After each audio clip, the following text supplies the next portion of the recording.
Hello दोस्तों, मैं आपका दोस्त एडवोकेट सरोज सिंह।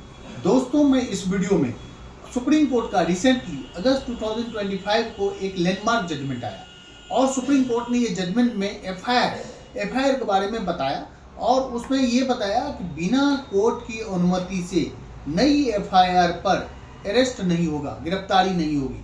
क्योंकि दोस्तों सुप्रीम कोर्ट को ये क्यों बोलना पड़ा, ये पहले तो मैं ये जजमेंट के नाम बता देना चाहता हूँ। ये जजमेंट का नाम है Wajid versus state of UP.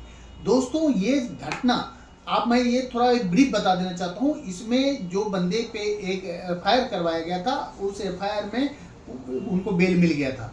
Bell मिल जाने के बाद भी उसको अलग अलग सेक्शन में मल्टीपल एफआईआर मतलब 33 क्रिमिनल केसेस उस पर लॉन्च किए गए। दोस्तों, ये घटना इस तरह का है कि एक पॉलिटिकल वेंडेटा को क्लियरली बताता है, मैलिशियस प्रोसिक्यूशन को बताता है।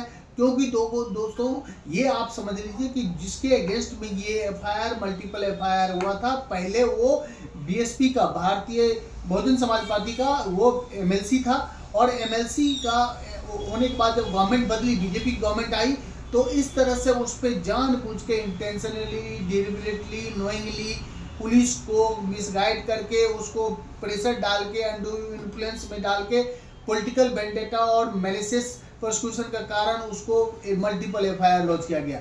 इसीलिए सुप्रीम कोर्ट को ये देना पड़ा, ये डायरेक्शन देना पड़ा कि नहीं, आप इस तरह के घटना जब होती है तो आप मल्टीपल एफआईआर नहीं कर सकते हैं। अगर करते हैं, मल्टीपल एफआईआर करते हैं, तो भी आपको अरेस्ट करने के लिए आपको कोर्ट की अनुमति लेनी पड़ेगी। क्योंकि आप कोर्ट को ये क्लियरली पता चला कि इसमें जो एफआईआर लॉन्च किया गया था उसके प्रति, उसके पीछे क्या क्या इंटेंशन था।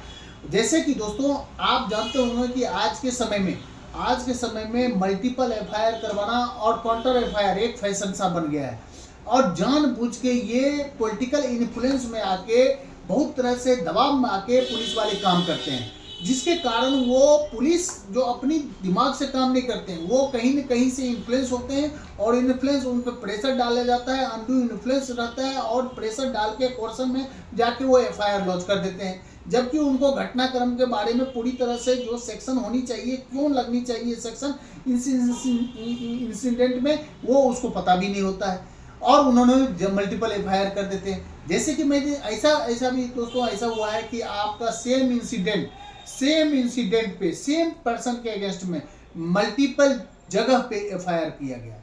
जैसे चीटिंग का same situation, same facts, same incident रहा और उसका दिल्ली में भी एफआईआर हो गया चीटिंग का, पता चला मुंबई में भी करवा दिया चीटिंग का।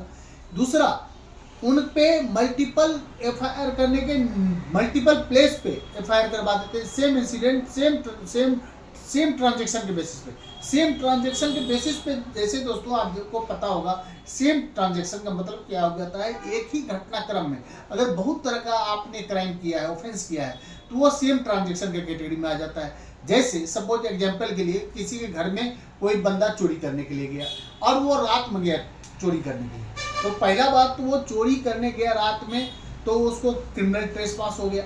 अगर घर दरवाजे को तोड़ के वो घुसा, तो नाइट में घुसा तो नाइट में हो जाएगा और हाउस ब्रेकिंग का उन पे लग जाएगा चार्जेस। दूसरा बात, उनको अगर चोरी किया, अब चोरी करने के बाद समझो से जो बंदा सोया हुआ था वो जग गया, अब पता चला कि उनको डराया, धमकाया और वो चोर को पकड़ने की कोशिश किया तो चोर ने उसको धमकाया, उसके बाद क्रिमिनल इंटीमेशन का केस बन गया।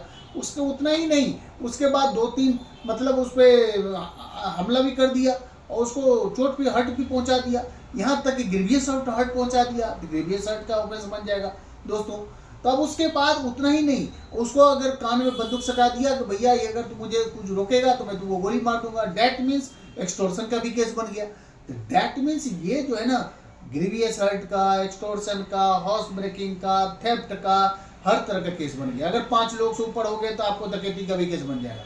तो मेरा ये कहना है कि दोस्तों, अगर मान लो ठीक है, अगर ये इंसिडेंट सेम ट्रांजैक्शन के समय में ये ऑफेंस हुआ है, तो आप इस ऑफेंस को इसीलिए बोला जाता है ज्वाइंटर ऑफ चार्जेज मतलब जो इस तरह का सारे इंसिडेंट एक साथ एक ही ऑफेंस से जुड़े हुए हैं, उसका ट्रायल भी सेम कोर्ट करेगी।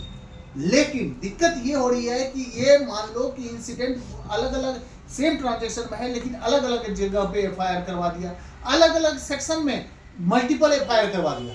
मान लो सेम ट्रांजेक्शन में तो आप थेफ्ट का भी करवा रहे हो, एक एफआईआर में असॉल्ट का भी करवा रहे हो, दूसरा में एक्सटॉर्शन का भी करवा रहे हो। इस तरह से मल्टीपल एफआईआर करवाया जाता है। इसीलिए दोस्तों ये सुप्रीम कोर्ट का जजमेंट बहुत ही अच्छा जजमेंट है, क्योंकि ये जजमेंट ये बताता है कि किस तरह से पुलिस पॉलिटिकल दबाव में आके, पॉलिटिकल वेंडेटा के हिसाब से उसके अंदर इन्फ्लुएंस में रह के कैसे काम करते हैं, लोगों को परेशान करते हैं। दोस्तों ये जजमेंट जरूर आप पढ़ेंगे। Thank you. जय हिंद, जय भारत।